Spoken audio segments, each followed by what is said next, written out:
Have you ever finished a drawing that looked correct but somehow felt stiff? I'm Michael Coxon from Tokyo Art School, and in this lesson I'll show you how rhythm, flow and the line of action can make your drawings feel more natural and alive. I'll be drawing 4 examples to show how these ideas work.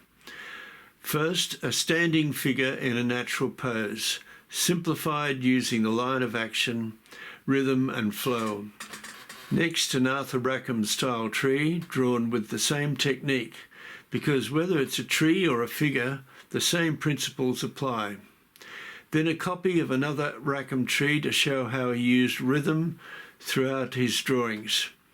And finally, I'll draw a larger, slightly more finished figure drawing that putting it all together. These aren't finished drawings, they're demonstrations to show how rhythm, flow and the line of action help keep your work loose, natural and alive. So you can see I've just drawn the line of action from her left shoulder to her left foot, and that's a beautiful curve. And then that's a stretched out curve too, I might add. So it's complemented by compression on the other side, where her right shoulder goes down to her hip, and that forms a real action, sort of much more tighter drawing, as it were. Now I've just shown you her right shoulder, a right arm rather, and it forms a little triangle. Now that's a very interesting device that all artists use, looking at the negative space of that triangle. And if you get the space right, you'll get the shape right. So it's as simple as that.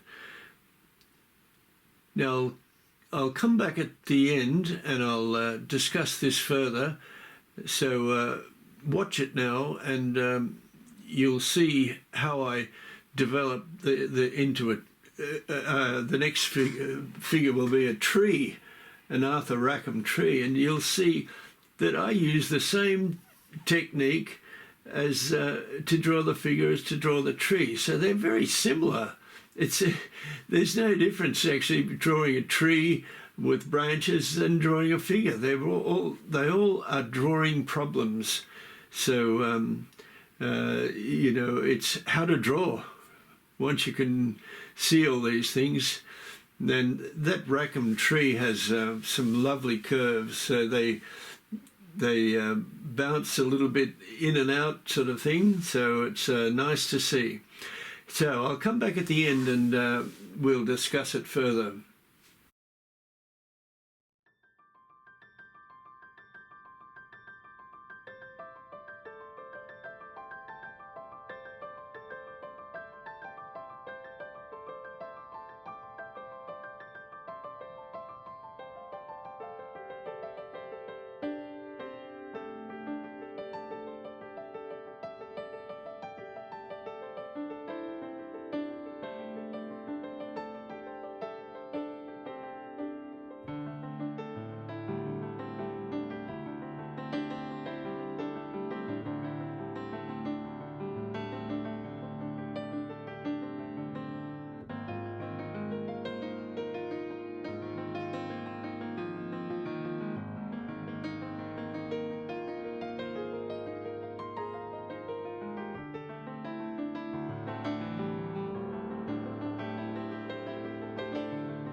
So there you have it, everyone. It's no matter whether you're drawing a tree or a figure, the principles of keeping it nice and loose and natural, using centre line, using the line of action to get the rhythm and the flow of the figures. And I think you'll agree that they're quite natural. Perhaps the middle tree isn't quite as natural. He's a bit of anthropomorphism there, but I think you'll agree that it's a nice way to develop your drawing skills, to look for that line of action and those rhythms and flows, and you'll get there. You will. It's just a matter of practice. And you can see here I'm, just trying to energize the lines a bit by sort of lost and found lines when you want to draw. Don't just draw a straight outline, but try and draw the curve and the in and out sort of effect of the line. Good. So anyway, if you like this video, I'd be very happy if you'd subscribe, and more especially, I'd like you to leave a comment. Tell me what you think about this technique. There are millions of techniques in drawing, and it'll take me a lifetime to explain it all to you, but I think you'll find you get the basics down first and practice those basics. Good. Thank you very much, and hopefully see you in the next video. Bye.